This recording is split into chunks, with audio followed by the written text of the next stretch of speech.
দুপুর বেলায়, আমার ছেলে বিকেল বেলায় বা বিভিন্ন সময়ে যাবে, গিয়ে মসজিদে 1 ঘন্টা থাকবে, আবার বাড়ি চলে আসবে। এই যে একটা ফর্মালিটিস, জি না, এর উদ্দেশ্য কিন্তু বক্তব্য নয়। মহান আল্লাহ সুবহানাহু ওয়া তাআলা সূরাতুজ জুমার আয়াত নম্বর 6 এর মধ্যে তিনি বলছেন, কুল হাল ইয়াস্তাবিল্লাযীনা ইয়ালামুন ওয়াল্লাযীনা লা ইয়ালামুন। এ মুহাম্মদ সাল্লাল্লাহু আলাইহি সাল্লাম, আপনি মানুষকে জিজ্ঞেস করুন, হাল ইয়াস্তাবিল্লাযীনা ইয়ালামুন, যারা জানে, ওয়াল্লাযীনা লা ইয়ালামুন, এবং যারা জানে না, তারা কি সমান?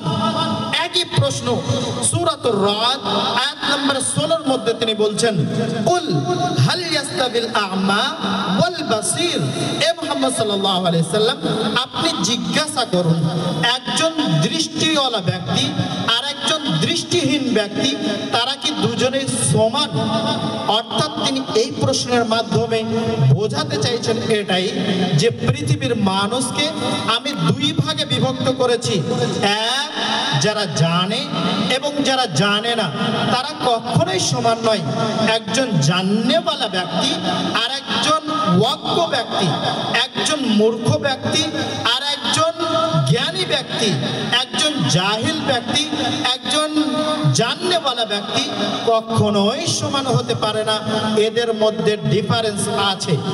এখানে একটা প্রশ্ন আসতে পারে যে আমাদের সমাজের মধ্যে অনেক মানুষকে দেখি, অনেক ব্যক্তিত্ব আছে যারা শিক্ষিত, যারা জ্ঞানী নিজেকে দাবি করে থাকেন, যিনারা বড় বড় কোম্পানিতে জব করেন, সরকারি জব করেন, বিভিন্ন কোয়ালিফিকেশনের সঙ্গে যুক্ত আছে। তাদের আখলাক চরিত্র, তিনি জেনার সঙ্গে যুক্ত, তিনি চুরির সঙ্গে যুক্ত, তিনি মদ মাতালির সঙ্গে যুক্ত, বিভিন্ন রকম নেশাদার দ্রব্য তিনি ইউজ করেন। এই রকম ভাবে একজন শিক্ষিত ব্যক্তির মধ্যে যে গুণ আছে, একই রকম ভাবে একজন অশিক্ষিত ব্যক্তির মধ্যে একই গুণ আমরা দেখছি। তাহলে কোরআনের আয়াত বলছে একজন শিক্ষিত ব্যক্তি আর একজন অশিক্ষিত ব্যক্তি কখনোই সমান হতে পারে না। কিন্তু বর্তমান পরিস্থিতি আমাদেরকে বলছে একজন শিক্ষিত ব্যক্তি যে কর্মের সঙ্গে যুক্ত, একজন অশিক্ষিত ব্যক্তি সেই কর্মের সঙ্গে যুক্ত। একজন অশিক্ষিত ব্যক্তি বেনামাজি, তো একজন শিক্ষিত ব্যক্তি সেও বেনামাজি। একজন শিক্ষিত ব্যক্তি সেও চুরি জেনা ব্যভিচারের মধ্যে লিপ্ত, একজন অশিক্ষিত ব্যক্তি সেও চুরি জেনা ব্যভিচারের মধ্যে লিপ্ত। কোরআন এক কথা বলছে, আমরা সমাজে একই জিনিস দেখতে পাচ্ছি না। আসুন, মহান আল্লাহ সুবহানাহু ওয়া তাআলা সূরাতুল ফাতির আয়াত নম্বর 24 এর মধ্যে কথাটা স্পষ্ট করেছেন। তিনি বলেন, ইন্নামা ইয়াখশাল্লাহা মিন ইবাদিহিল উলামা। কেবলমাত্র পৃথিবীর মধ্যে যত মানুষ আছে, এই মানুষের মধ্যে এক সম্প্রদায়ের মানুষ কেবলমাত্র আল্লাহকে ভয় করে। তারা কারা? তারা হচ্ছে উলামা, আলিম। আলিম, আলিম শব্দের অর্থে বিভিন্ন ডিকশনারি, বিভিন্ন লুগাত, বিভিন্ন শব্দের অর্থে যদি আপনি যান, আলিম শব্দের অর্থ হলো জ্ঞানী, আলিম শব্দের অর্থ হলো শিক্ষিত, আলিম শব্দের অর্থ হলো জ্ঞানী ব্যক্তিকে বোঝানো হয়েছে। মহান আল্লাহ সুবহানাহু ওয়া তাআলা বলছেন যে কেবলমাত্র পৃথিবীর মানুষের মধ্যে আল্লাহকে ভয় করে তারাই, যারা জ্ঞানী ব্যক্তি, যারা জ্ঞান রাখে। আলিম সম্প্রদায় ছাড়া আল্লাহ সুবহানাহু ওয়া তাআলাকে কেউ ভয় করে না। এখানে আলিম বলতে ওই আলিমকে বোঝানো হয়নি যে গাজীপাড়া মাদ্রাসায় 8 বছর পড়াশোনা করার পর একটা সার্টিফিকেট পেয়েছে, বানারস সালফিয়া থেকে ফারাগাত করার পর একটা সার্টিফিকেট পেয়েছে, ওই আলিমকে বোঝানো হয়নি। সেই আলিম যদিও বেনামাজি হয়, তার কাছে সার্টিফিকেট, তার দাড়ি টুপি থাকা সত্ত্বেও যদি সে বেনামাজি হয়, সেও কিন্তু আলিম নয়। এখানে আল্লাহ সুবহানাহু ওয়া তাআলার ভাষায় এখানে আলিম বলতে যারা আল্লাহকে ভয় করে। এই আয়াত দ্বারা ক্লিয়ার হয়ে গেল, পৃথিবীতে সে তার কাছে যত কোয়ালিফিকেশন থাকুক না কেন, সে যত বড় কোম্পানির মধ্যে জব করুক না কেন, তার কাছে হাই ডিগ্রির মতো যদি কোয়ালিফিকেশন থাকে, কিন্তু যদি আল্লাহকে সে যদি ভয় না করে, তাহলে সে আলিম নয়। তাহলে কথা স্পষ্ট যে একজন ব্যক্তি আর একজন ব্যক্তি যে আল্লাহকে ভয় করে আর একজন যে আল্লাহকে ভয় করে না, এই দুইজনের মধ্যেই পার্থক্য হলো জ্ঞান। অর্থাৎ যার মধ্যে জ্ঞান থাকবে সেই আল্লাহকে ভয় করবে, আর যার মধ্যে জ্ঞান থাকবে না সে আল্লাহকে ভয় করবে না। আমাদের বক্তব্যের প্রধান উদ্দেশ্য হচ্ছে ছেলেদেরকে আল্লাহর একত্ববাদের শিক্ষা দেওয়া, আল্লাহকে কেমন ভাবে ভয় করতে হবে তাদেরকে সেই শিক্ষাই দিয়ে থাকে মক্তব। শুধু একটা ফর্মালিটিস পূরণ নয়, বরঞ্চ একটা ছেলে যখন মক্তবের মধ্যে প্রবেশ করে, প্রবেশ করতে গেলে কি দোয়া পড়তে হবে সেটাও তাকে, সেই দোয়াটাও তাকে শিক্ষা দিয়ে থাকে মক্তব। এটা হচ্ছে প্রথম কারণ মক্তবের। আসুন আমরা আজকে হয়তো ভাবতে পারি যে মক্তব 1 ঘন্টার শিক্ষা দেয়। আপনার একটা ছেলে স্কুলের মধ্যে পড়াশোনা করছে 4 ঘন্টা 5 ঘন্টা, এই 4 ঘন্টা 5 ঘন্টার মধ্যে সে কি শিখেছে? তাকে যদি স্কুলের একটা ছেলেকে যদি এইখানে দাঁড়িয়ে দেন, তাকে যদি বলা হয় তুমি 5 মিনিট তোমার কোনো কথা বলো, তার এই ক্ষমতা কোনোদিন হবে না। তবে যদি একটা মক্তবের ছেলেকে যদি আপনি বলেন তোমাকে 5 মিনিট এখানে বক্তব্য দিতে হবে, তার বাস্তব চিত্র আপনারা কালকে নিজেই চোখে দেখেছেন যে একটা মক্তবের ছেলে তারা অবশ্যই কোরআন এবং হাদিসকে কিভাবে আলোড়ন করতে পারে, কিভাবে ইসলামের পতাকাকে তারা উচ্চ করতে পারে, তার বাস্তব চিত্র আপনি দেখেছেন। হয়তো আপনি ভাবতে পারেন যে একটা মক্তবে ছেলে পড়াশোনা করে কেবলমাত্র সীমাবদ্ধ একটাই জ্ঞান পাবে, কোরআন এবং হাদিসের জ্ঞান। এই ধারণা আপনার ভুল। কারণ মহান আল্লাহ সুবহানাহু ওয়া তাআলা সূরাতুল মুহাম্মদ আয়াত নম্বর 24 এর মধ্যে বলেন, আফালা ইয়াতাদাব্বারুনাল কুরআন আম আলা কুলুবিন আকফালুহা। তারা কি কোরআনকে নিয়ে তাদাব্বুর করে না, গৌর ফিকির করে না, চিন্তা ভাবনা করে না, নাকি তাদের অন্তরের মধ্যে তালা লাগিয়ে দেওয়া হয়েছে? এখানে কোন জিনিসের, কোন সাবজেক্টের কথা বলা হয়েছে? যে সাবজেক্ট আপনার স্কুলের মধ্যে পড়ানো হয় ওই সাবজেক্টের কথা বলা হয়নি। নির্ধারিত একটা সাবজেক্ট আল্লাহ সুবহানাহু ওয়া তাআলা বলছেন, সেই সাবজেক্টটা কি? সেই সাবজেক্টটা হচ্ছে কোরআন। তারা কোরআনকে নিয়ে কি তাদাব্বুর করে না, নাকি তাদের অন্তরের মধ্যে তালা লাগিয়ে দেওয়া হয়েছে?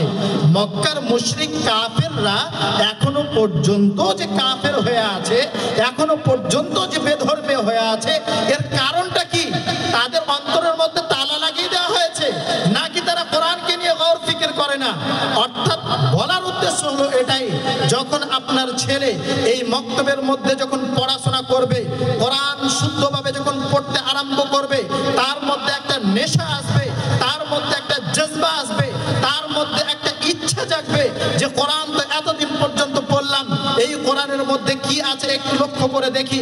কোরআনকে নিয়ে যখন সে রিসার্চ করতে আরম্ভ করবে, কোরআনকে নিয়ে যখন গৌর ফিকির করতে আরম্ভ করবে, চিন্তা ভাবনা করতে যখন আরম্ভ করবে, তখন তার মধ্যে এই চেতনা আসবে যে চেতনা এসেছিল মরিজ বুকাইলির অন্তরে।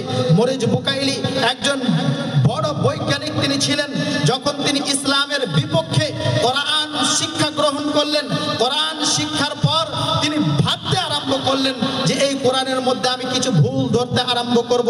যখন তিনি কোরআনকে পড়লেন, কোরআনের শিক্ষা নিলেন, কোরআনের শিক্ষার পর সেই কোরআনকে নিয়ে যখন তিনি রিসার্চ করছেন, রিসার্চ করতে করতে তিনি দেখছেন আজ থেকে 1450 বছর আগে যে কোরআনের মধ্যে যা কিছু লেখা হয়েছে, যে কোরআন আল্লাহর তরফ থেকে এসেছে, আমরা রিসার্চ করে বৈজ্ঞানিক মাধ্যমে ডক্টরি কালচারে পৃথিবীর মধ্যে যা কিছু আমরা দেখছি প্রত্যেকটা জিনিস এই কোরআনের মধ্যে আছে।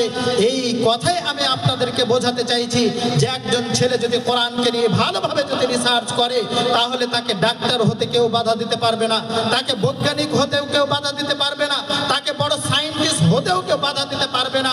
এই কোরআনের মাধ্যমেই সে বড় বড় জিনিসের মধ্যে সে পদার্পণ হতে পারবে, অনেক কিছু জিনিস সে শিখতে পারবে। এটা শুধু দুনিয়ার একটা লাভ। আপনি যদি আখিরাতের লাভের দিকে দেখেন, মহান আল্লাহ সুবহানাহু ওয়া তাআলা জনাবে আকরাম সাল্লাল্লাহু আলাইহি সাল্লামের নবী জনাবে আকরাম সাল্লাল্লাহু আলাইহি সাল্লাম সহিহ মুসলিম হাদিস নাম্বার 1910 এর মধ্যে তিনি বলছেন, ইকরাউল কুরআন ফাইন্নাহু ইয়াতি ইয়াউমাল কিয়ামাতি শাফিআন লিআসহাবিহি। একজন ব্যক্তি যখন সে কোরআন পড়ে, ইকরাউল কুরআন, তোমরা কোরআনকে পড়ো। কেন? ফাইন্নাহু ইয়াতি ইয়াউমাল কিয়ামাহ, নিশ্চয় কোরআন তোমাদের জন্য আসবে। কেমন ভাবে আসবে? শাফিআন লি আসহাবিহি, তোমাদের জন্য সুপারিশ হিসাবে। কিয়ামতের দিনে যখন জান্নাত এবং জাহান্নামের ফয়সালা যখন হয়ে যাবে, আপনার ওই ছেলে যে মক্তবের মধ্যে 1 ঘন্টা ডেলি কোরআন তেলাওয়াত করত, ওই কোরআন তেলাওয়াতের মাধ্যমে কাল কিয়ামতের দিনে সে জান্নাতের মধ্যে প্রবেশ করবে। মহান আল্লাহ সুবহানাহু ওয়া তাআলা মহান আল্লাহ সুবহানাহু ওয়া তাআলার নবী জনাবে আকরাম সাল্লাল্লাহু আলাইহি সাল্লাম তিনি এটাই বোঝাতে চাইছেন যে কিয়ামতের দিনে মানুষের জান্নাতে যাওয়ার বেশ কিছু নিয়ম শৃঙ্খলা থাকবে, বেশ কিছু বাহানা থাকবে। কাউকে জান্নাতে দেওয়া হবে যাকাতের জন্য। মানুষ অনেক দান ধন করে, কিয়ামতের দিনে ওই দান ধন করার জন্য তাকে জান্নাতে দেওয়া হবে। পিতামাতার ভালো খেদমত করার জন্য কিয়ামতের দিনে তাকে জান্নাতে দেওয়া হবে।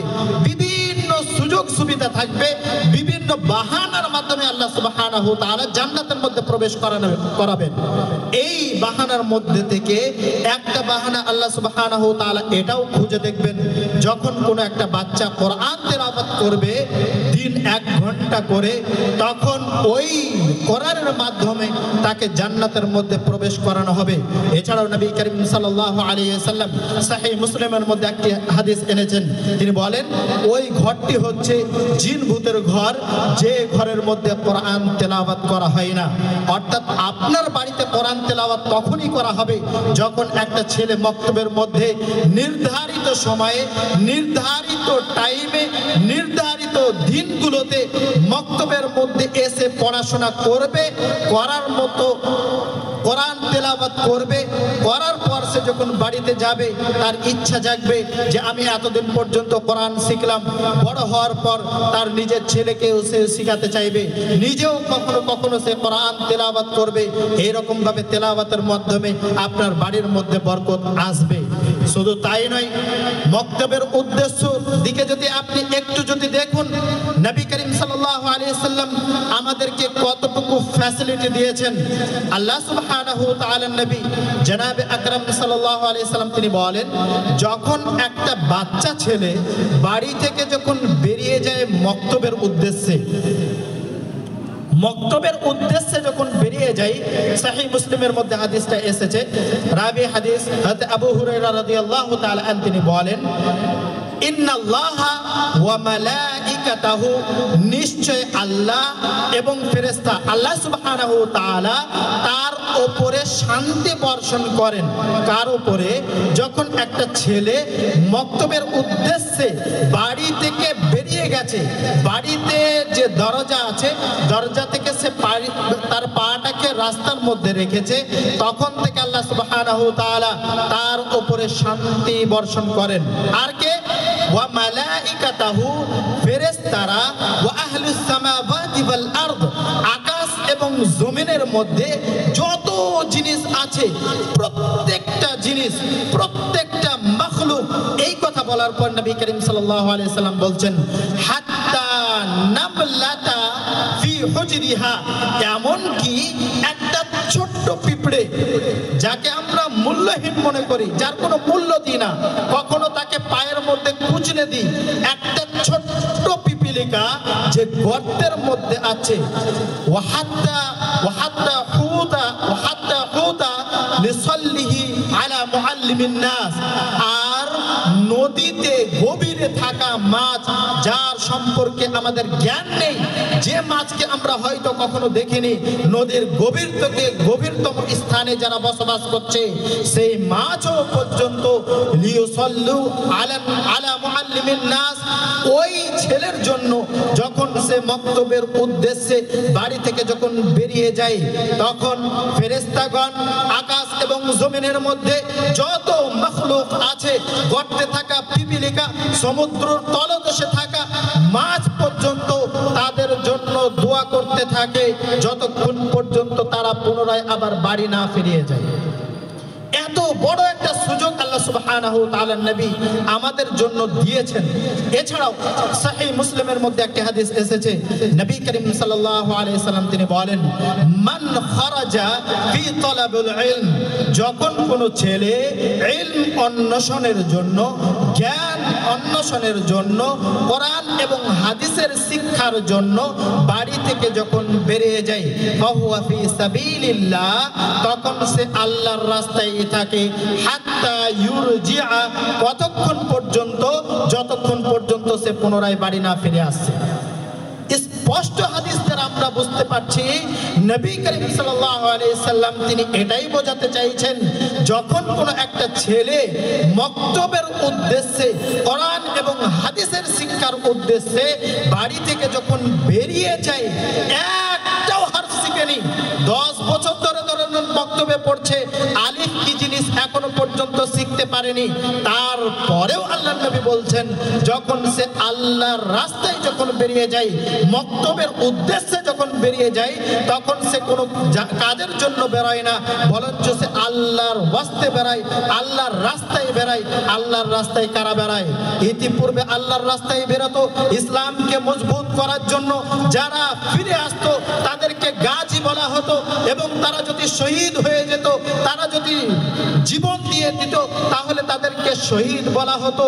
ঠিক আল্লাহ সুবহানাহু ওয়া তাআলা নবী তিনি এটাই বোঝাতে চাইছেন, যখন কোনো একজন বাচ্চা বাড়ি থেকে যখন বেরিয়ে যায়, আল্লাহ না করুক তার যদি কোনো অঘটন যদি ঘটে যায়, তাহলে তাকে শহীদের দরজা দেওয়া হবে। এই হাদিস থেকে এটাই প্রমাণ পাওয়া যায়। একটাও কিচ্ছু শিখতে পারেনি। আপনার ছেলে স্কুল যাচ্ছে, মাস্টার ডিগ্রি করেছে, কলেজ যাচ্ছে, প্রফেসর হয়ে গেছে, স্কুল যাচ্ছে, বড় মাস্টার হয়েছে, সে এই কাজ করার সঙ্গে সঙ্গে কোনোদিন যদি তার অঘটন হয়ে যায়, মৃত্যুবরণ করে, সে জান্নাত যেতেও পারে, না যেতেও পারে। এত কিছু ডিগ্রি করার পর জান্নাত যেতেও পারে, না যেতেও পারে। কিন্তু আপনার একটা ছেলে মক্তবে পড়াশোনা করে, 5 বছর ধরে পড়ছে, আলিফ কি জিনিস এখনো পর্যন্ত চিনে না, তারপরেও তার যদি রাস্তার মধ্যে কোনো অঘটন হয়ে যায়, তাহলে সে জান্নাতের মধ্যে প্রবেশ করবেই। এই কথা আল্লাহ সুবহানাহু ওয়া তাআলা নবী স্পষ্ট করে দিয়েছেন। আসুন আরেকটু স্পষ্ট হয়ে যান। নবী করিম সাল্লাল্লাহু আলাইহি সাল্লাম তিনি বলেন, মান সালাকা তারিকান ইয়ালতামিসু ফীহি ইলমান, যখন কোনো বাচ্চা ইলম অন্বেষণের জন্য, কোরআন এবং হাদিস শিক্ষার জন্য, মক্তবের উদ্দেশ্যে, মাদ্রাসার উদ্দেশ্যে, বিভিন্ন ইলম শিক্ষার জন্য আল্লাহর ওয়াস্তে যখন বাড়ি থেকে যখন বেরিয়ে যায়, সাহালাল্লাহু লাহু তারিকান ইলাল জান্নাহ, আল্লাহ সুবহানাহু ওয়া তাআলা নবী জান্নাতে প্রবেশ করার জন্য, আল্লাহ সুবহানাহু ওয়া তাআলা বলছেন যে তার জান্নাতে প্রবেশ করার জন্য তার রাস্তাগুলোকে সহজ করে দেওয়া হয়। এই হাদিস দ্বারাও আমরা স্পষ্ট হতে পেরেছি যে যখন কোনো একটা বাচ্চা ছেলে ইলম অন্বেষণের জন্য, জ্ঞান অন্বেষণের জন্য বাড়ি থেকে যখন বেরিয়ে যায়, তখন তাকে এত ফ্যাসিলিটি দেওয়া হয়েছে, যদি 5 বছর শিক্ষার পর যদি কিছুই না শিখতে পেরেছে, তাও সে জান্নাতের মধ্যে প্রবেশ করবে। এই হচ্ছে একটা আশ্চর্য এবং ভিন্ন শিক্ষার নাম হচ্ছে মক্তব এবং মাদ্রাসার শিক্ষা। কিন্তু আজকে বলুন আমরা এই শিক্ষার কতটুকু দাম দিয়েছি? বললে বিশ্বাস করবেন না যে কালকে ছেলেরা এত সুন্দর বক্তব্য দিল, কিন্তু এই যে চেয়ারগুলো বসে বসে হাউমাউ করে কাঁদলো, এর ক্ষতিপূরণ কিন্তু একদিন আপনাকে দিতেই হবে, এর জবাব কিন্তু একদিন আপনাকে দিতে হবে। এই যে ছেলেদেরকে আপনি উৎসাহিত আপনি দেননি, তাদেরকে উৎসাহ করেননি, এর পরিপ্রেক্ষিতে একদিন আল্লাহ সুবহানাহু ওয়া তাআলা আপনাকে পাকড়াও করবেন।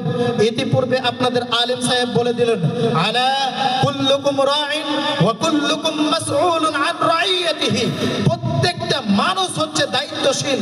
আপনি শুধু একটা ছেলেকে জন্ম দিয়েছেন, এতটুকুই আপনার দায়িত্ব ছিল যে না, জন্ম একটা পশু পাখিও জন্ম দিতে পারে, একটা পশু পাখিও তার সন্তানকে দুধ পান করায়, একটা পশু পাখিও তার সন্তানকে আগলিয়ে রাখে। শুধু এতটুকু আপনার দায়িত্ব নয়, বরঞ্চ আপনার সব থেকে বড় দায়িত্ব ছিল সেই ছেলেটাকে কিভাবে জ্ঞান দিতে হবে, কিভাবে ইসলামিক আখলাক এবং চরিত্র তাকে শেখাতে হবে। এই জন্য তো হযরত লুকমান আলাইহিস সালাম তার ছেলেকে প্রথম যে কথাগুলো বলেছিলেন, প্রত্যেকটা জিনিস হচ্ছে আকীদার কথা, ইসলামের কথা, কোরআন এবং হাদিসের কথা, ইসলামকে কিভাবে জানতে হবে সেই শিক্ষাই তিনি দিয়েছিলেন। আজকে আমরা বিভিন্ন জায়গায় টাকা পয়সা খরচা করছি, কিন্তু যখন এই মক্তবের জন্য যখন আপনার কাছে যাওয়া হয় তখন আপনি সামান্য থেকে সামান্য কিছু টাকা দিয়ে আপনি তাদেরকে বিতাড়িত করেন। অথচ নবী করিম সাল্লাল্লাহু আলাইহি সাল্লাম সহিহ মুসলিম হাদিস নাম্বার 220 এর মধ্যে সুন্দরভাবে একটি হাদিস তিনি এনেছেন। নবী করিম সাল্লাল্লাহু আলাইহি সাল্লাম বলছেন, মান দাল্লা আলা খাইরিহি, যখন কেউ কোনো নেক কাজ করে, মান দাল্লা আলা খাইরিহি ফালাহু আজরু আমসালিহা, যখন কেউ কোনো একটা নেক কাজ করে আর ওই নেক কাজের জন্য কেউ যখন সাহায্য করে, ওই সাহায্যকারী পুরো ওই নেকি পাবে যে নেক কাজ সে করেছে। একটা ছেলে ধরে নেন সে নেক কাজ করছে, মক্তবে কোরআন এবং হাদিসের শিক্ষা গ্রহণ করছে, কোরআনকে সে হিফজ করছে, কোরআনকে হিফজ করছে, কোরআনকে সে সংরক্ষণ করার জন্য সিনার মধ্যে ভরে রাখার জন্য